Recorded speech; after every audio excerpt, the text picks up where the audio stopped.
Hi everyone, this is Katie, and this is my population level health education intervention project for South Sacramento. The zip code I based this on was 95824, which is a part of South Sacramento. The makeup is mostly minorities, mostly Hispanic and Asian and African American. It does have a crime rate higher than the national average at 117%. And there is evidence of gang activity and a greater police presence, as confirmed when I talked to one of the police officers. And then one thing I noticed during my windshield survey was that parks have gates that are locked after sundown. So I guess to prevent any sort of nefarious activity. And then the average yearly income is just over $27,000, with an estimated 38% in poverty and just about 27% without health insurance. And then the education level, the adults 25 and over, only 60% are high school graduates, and 5.5% have bachelor's degrees. As I was driving around, I saw a lot of people walking, and public transportation was really common there. There's actually a big hub right near the Walmart parking lot. There are a lot of discount stores like Walmart, 99-cent store, dollar store, little convenience stores, places like DD's. And there are a lot of ethnic grocery stores and shopping centers. And then there are a whole lot of fast food restaurants. There are several on every corner. And then lots of little convenience stores as well. And then the shopping centers are pretty much grouped together, so people that do rely on walking and or public transportation kind of have a one-stop shop. And then there's also resources like free clinics around as well. So the health issues that I chose to focus on first were the lack of healthy food choices, the nutrition and weight status. Healthy People 2020 goal is to promote health and decrease chronic disease risk through the consumption of healthful diets and maintaining a healthy body weight.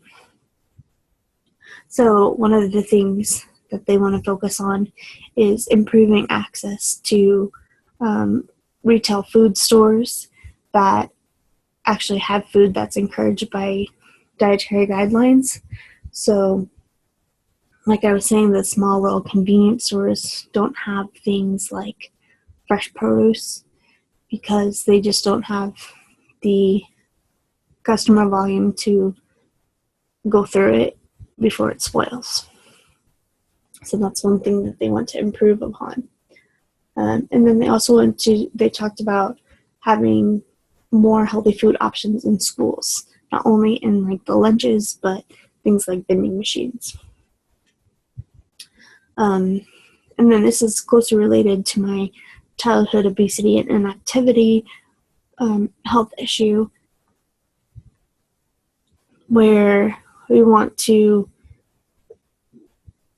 decrease the number of children that are considered obese by about 10% across the board. So the average is about 16% of 2 to 19-year-olds. And across the board, we want to lower that about 10%.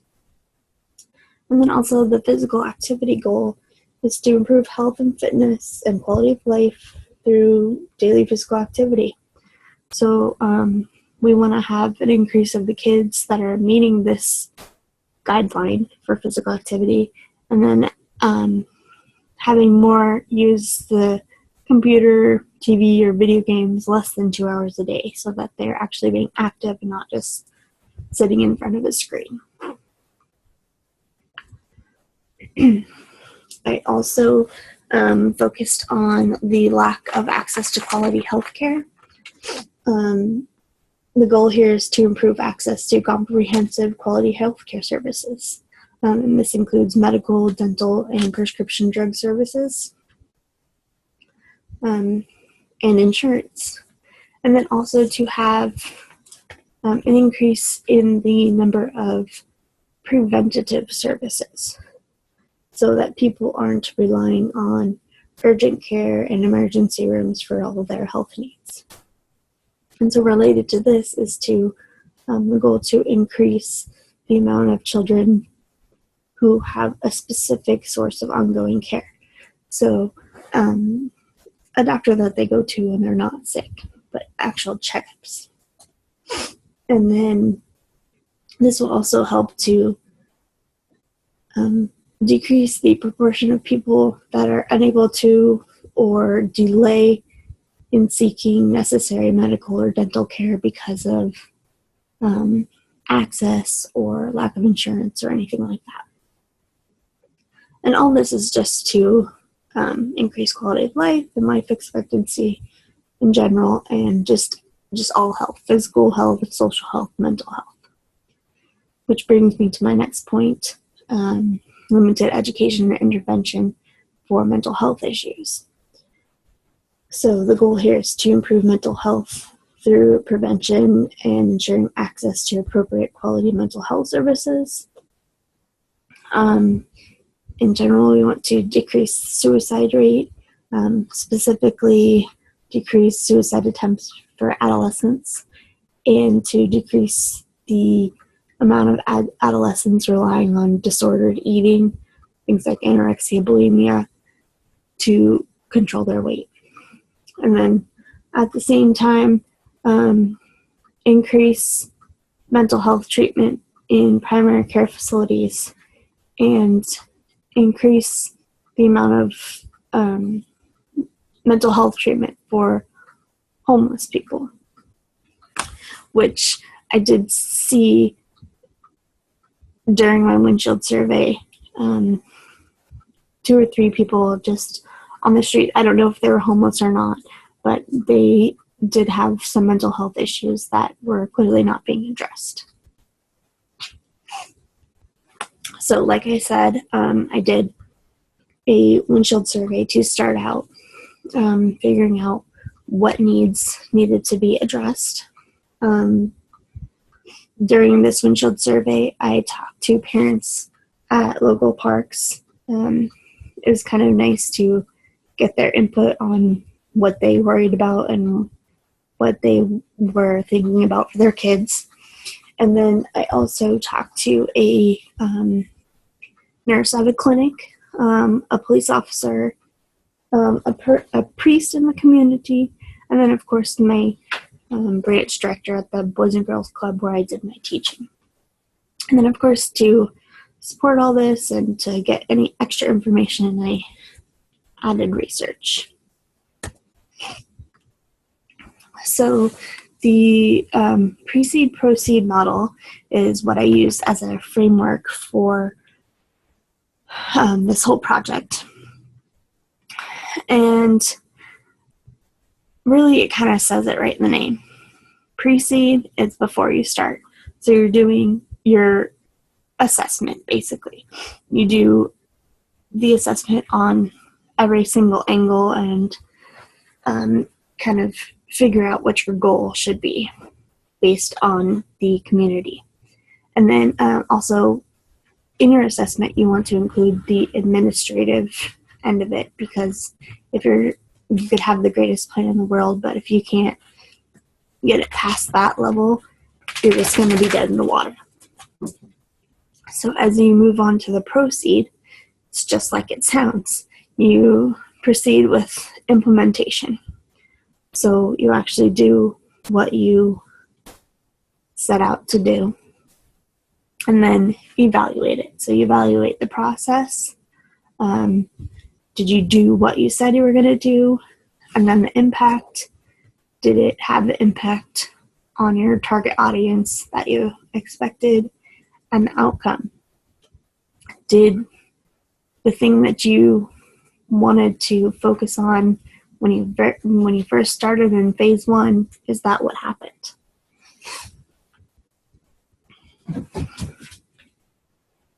So the issues that you kind of had to deal with in making the plan were, I knew I was going to do this at the Boys and Girls Club, so I knew I was going to be addressing children.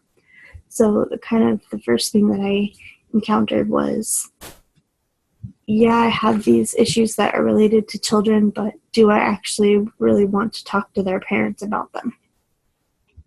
So I was concerned that maybe it might be over their head, or at the very least, like I said, there's less of an opportunity for them to actually implement what I'm teaching them, because as kids, they don't have a whole lot of control over their lives. They're still kind of under someone's thumb of their parents.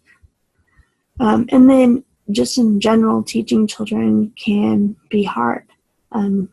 They could have wildly varying attention spans. And since I was going to focus on different age groups, I had to kind of accommodate that with each of my presentations. And then there's also always facing the possible disinterest or just unruliness even. But on the other hand, there's also good things about working with kids. They are already kind of accustomed to the classroom style. So, I mean, they sit in school and they know kind of what's expected of them. Adults don't always go with the flow in that sort of setting. Kids are also generally pretty open to new ideas, and a lot of times have a lot of ideas to offer themselves. And then I provided materials that allowed them to kind of get into the topic as much as possible right away and not have to rely on their parents to do something for them, just to make them feel more in control of their decision.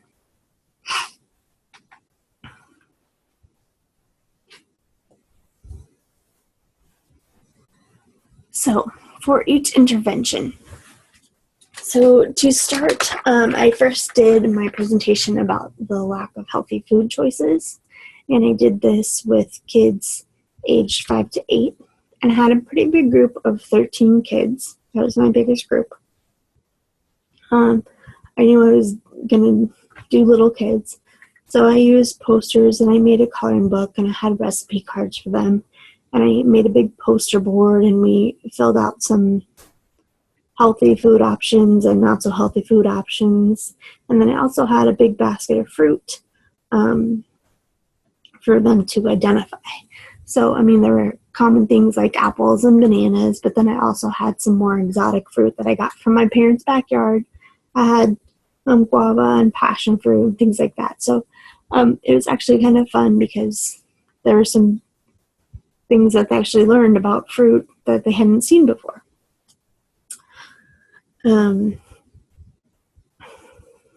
So that actually went pretty well. The second group I did was the obesity and inactivity group for physical activity. And I chose to do this with kids age 9 to 14. I had a group of 7, and they were not as involved as my first group. So I got a pretty good ego boost from the first group, and they made it kind of easy for me, but I had to work a little bit harder on this group. I used some of the same resources because some of the stuff crossed over, so that was nice, but they were definitely quiet and they didn't participate as much. We did kind of do things as a group, so I was able to meet most of my objectives, but it was a little harder for me. And then they had their handout, which had some activities. But as they were kind of doing it while I was talking, and they just didn't seem as interested. So it didn't go quite as well, but they still participated once I kind of twisted their arm. The next week, I did the healthcare access group, and here I invited parents because I thought that that was kind of a topic that parents would most worry about. And so I invited kids and had it kind of at the end of the day. I ended up kind of roping 2 parents to come in, and I did have one that came in voluntarily. But they all ended up leaving pretty soon after I started, though they did take my handout. So I ended up having only 5 kids, and we did hand washing, which was kind of fun because it was interactive, and talked about oral care, and I had some donations from a dentist in the area with a toothbrush and toothpaste and floss. So it was nice I had something to give them. And then we talked about things like preventing spreading your cold around and things like that kids are notorious for. So it was a small group of 5 ultimately, and once the parents left, it actually went pretty well, but I was kind of disappointed that they didn't end up staying. So the mental health group I chose to do for junior high and high school kids, and I only had 3 girls come in. They were all friends, and they didn't talk much, but I think they at least got the gist of it. And my one overwhelming idea was that mental health issues are not something to be ashamed of. That was my one thing that I wanted them to take home. And then we discussed some specific ones. I was hoping to get someone to open up. I didn't really, but we talked about what to do if you or a friend needed help and some resources that were available. So my budget for this teaching was pretty minimal. Probably the thing I spent the most on was printing the handouts, which wasn't really a big deal. So, I bought some 99-cent poster board and had some recipe cards. Most of the stuff I had, and the fruit I ate later. So, and then I got the donations.